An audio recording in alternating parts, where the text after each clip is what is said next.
Halo semuanya, hari ini aku akan sharing dari buku Bishop Dweck yang aku sedang membaca, yaitu adalah Sebutkan, Klaim, dan Ambil. Dan hari ini aku akan share dari buku ini di chapter yang pertama, yaitu adalah kunci utama menuju terobosan. Di buku ini Bishop Dweck menjelaskan apa sih sebutkan, klaim, dan ambil itu. Sebutkan, klaim, dan ambil itu adalah cara agar setiap kita itu dapat melatih iman kita dengan kita terus menyebutkan di dalam doa kita, dengan kita terus mengklaim atau mendeklarasi iman kita dan mengambil kemenangan kita di dalam doa. Itu adalah cara setiap kita untuk yang namanya melatih iman kita, untuk yang namanya terus meningkat, atau untuk yang namanya upgrade iman setiap kita. Dan di buku ini Bishop Dweck menuliskan bahwa iman adalah alasan terjadinya terobosan dan mukjizat di dalam hidup setiap kita. Jadi bisa dikatakan kunci utama menuju terobosan itu adalah iman setiap kita. Jadi dengan iman aku percaya setiap kita juga akan mendapatkan terobosan dan mukjizat di dalam hidup setiap kita.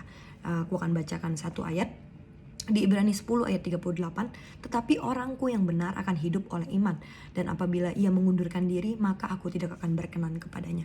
Di buku ini ditulis bahwa ketika kita kehilangan iman kita, Tuhan tidak akan lagi menjadi berkenan di dalam hidup setiap kita. Jadi ketika kita kehilangan iman kita, Tuhan tidak dapat yang namanya berkenan. Bahkan di sini Alkitab menulis gitu, bahkan Alkitab juga jelas sekali mengatakan bahwa tanpa iman tidak mungkin orang dapat berkenan di hadapan Tuhan gitu. Nah, Tuhan kita itu adalah Tuhan yang senang ketika kita setiap anak-anaknya itu menaruh yang namanya kepercayaan kita kepadanya. Jadi Tuhan itu akan senang dan berkenan ketika setiap kita itu percaya kepadanya gitu. Jadi saat kita percaya dan menaruh iman kita di dalam Tuhan, saat kita percaya bahwa ketika kita sakit dan Tuhan akan menyembuhkan, ketika kita lagi mengalami masalah, kita percaya bahwa Tuhan akan membalikan keadaan. Ketika kita sedang mengalami apapun, kita percaya bahwa Tuhan akan memulihkan. Di saat itu juga kita sedang memakai iman kita, dan di saat itu juga Tuhan sedang disenangkan lewat iman dan hati kita yang percaya gitu.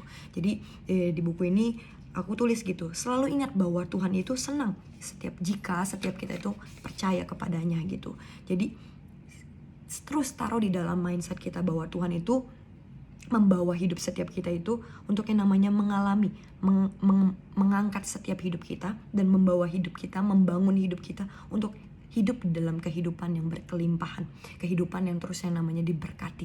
Jadi Tuhan kita adalah Tuhan yang mau memberikan berkat kepada setiap anak-anaknya. Tapi ketika kita memilih untuk percaya kepada si jahat dan mulai namanya menaruh negative thinking kepada Tuhan, kita seperti kehilangan iman kita, dan akhirnya kita tidak lagi menjadi berkenan di hadapan Tuhan. Tapi ketika kita menaruh iman kita, memegang iman kita, memiliki iman kita yang teguh, dengan apapun yang terjadi kita tetap percaya bahwa Tuhan sanggup untuk yang namanya memulihkan, Tuhan sanggup untuk yang namanya menyembuhkan, Tuhan sanggup untuk yang namanya memberikan terobosan.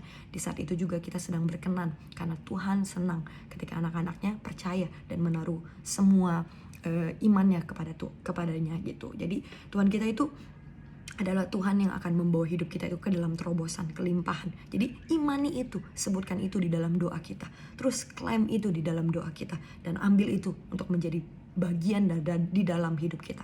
Nah, di buku ini ada beberapa contoh tokoh Alkitab di mana Tuhan itu memberkati orang-orang yang beriman.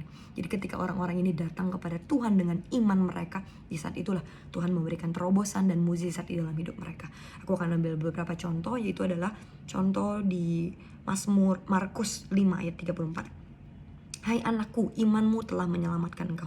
Di sini adalah kisah tentang wanita pendarahan yang hari itu dia sakit pendarahan selama 12 tahun. Dimana hari itu dia datang di kerumunan, dia datang dengan imannya. Kalau hari itu wanita pendarahan itu datang tanpa ekspektasi, mungkin saja hari itu dia hanya dilewatkan begitu saja dan tidak terjadi apa-apa. Tapi karena hari itu wanita itu datang dengan iman, dia percaya bahwa Tuhan akan menyembuhkan. Bahkan ketika kalau hari itu Tuhan gak mungkin berdoa, hanya dia menyentuh jubahnya Tuhan, dia tuh beriman bahwa dia akan sembuh. Itulah iman yang menyelamatkannya hari itu gitu.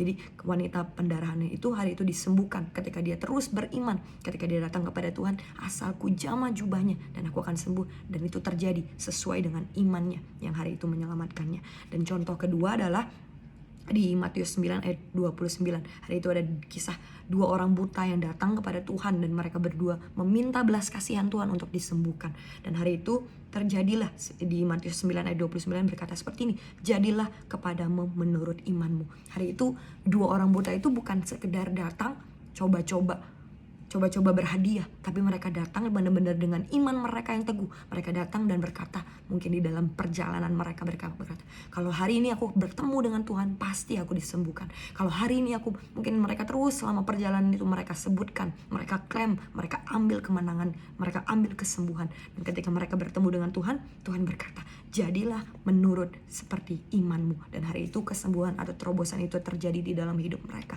Jadi aku percaya ketika kita terus melatih hidup kita di dalam doa kita untuk terus yang namanya menyebutkan doa kita, mengklaim kemenangan kita dan mengambil kemenangan-kemenangan kita, I believe terobosan dan mukjizat juga akan terjadi di dalam hidup kita. Itu aja dari chapter pertama. Thank you so much yang sudah nonton video ini. God bless.